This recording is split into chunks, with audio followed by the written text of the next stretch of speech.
Bonsoir. Vous avez 19 ans, vous avez déjà gravi 12 des 14 plus hauts sommets au monde. D'où vous est venue tout d'abord l'idée de vous lancer dans un tel défi? Alors l'idée est venue vraiment de ma première expédition, de réaliser un 6000 et un 7000. Et en fait, après, j'ai vu l'opportunité de me dire que je pouvais aller au-dessus de 8000. Et c'est parti comme ça. Au final, j'ai fait mon premier 8000 et j'ai enchaîné un deuxième 9 jours après directement, le Lhotse et le Makalu. Et je me suis dit, c'est possible d'enchaîner les 12 autres dans un temps réduit. Et du coup, là, cette année, mon équipe et moi, on a fait plus de 10 sommets. Enfin, 10 sommets cette année. C'est allé très vite. Comment vous avez été piqué par le virus de l'alpinisme et l'envie de réussir votre défi? Alors, j'ai été piqué très jeune par l'alpinisme et le ski, vraiment la montagne. Et du coup, depuis tout petit, je voulais devenir guide et devenir champion du monde de ski. Alors, le champion du monde de ski, ça s'est pas fait. Mais devenir guide, c'est dans les années qui viennent. Et du coup, le projet, en plus, c'était quelque chose de magnifique. Et là, on a presque fini.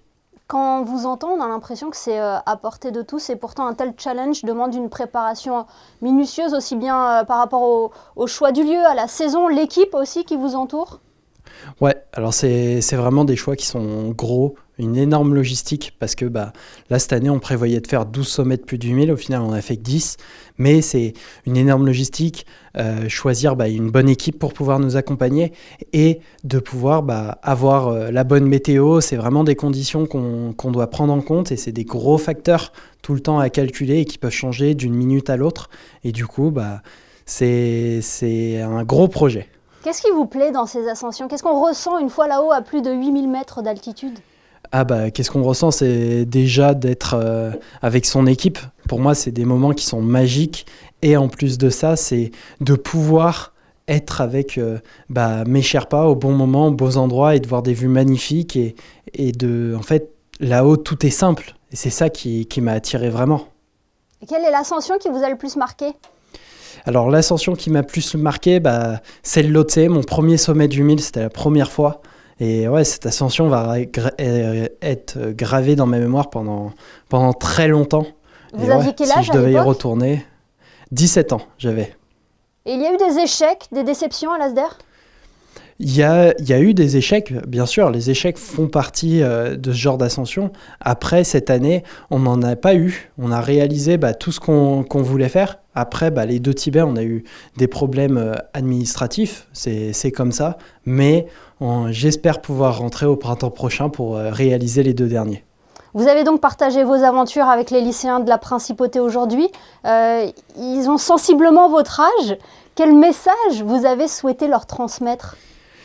C'est vraiment un message qui me tient à cœur de leur transmettre, en fait, c'est de pouvoir réaliser ses rêves et de croire en ses rêves. C'est très difficile des fois d'y croire, mais c'est possible en fait si on se donne le travail pour. Moi, je suis parti de l'héritage de mon grand-père à mettre dedans et après d'aller chercher des sponsors directement.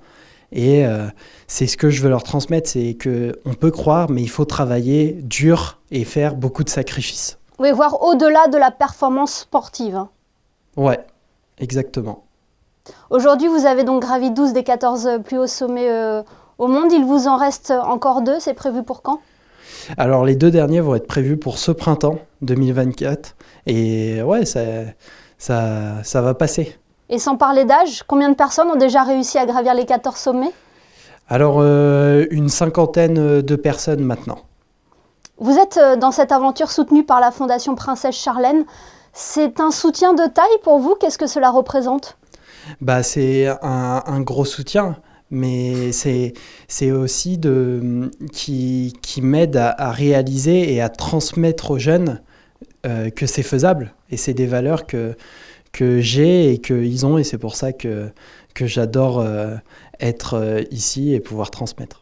Et on espère que ce message sera aussi entendu par nos téléspectateurs. Merci infiniment à Alasdair McKenzie d'avoir été avec nous sur Monaco Info pour partager cette belle aventure, ce défi qui est le vôtre et on l'espère que vous atteindrez cette année. Merci beaucoup. Merci beaucoup.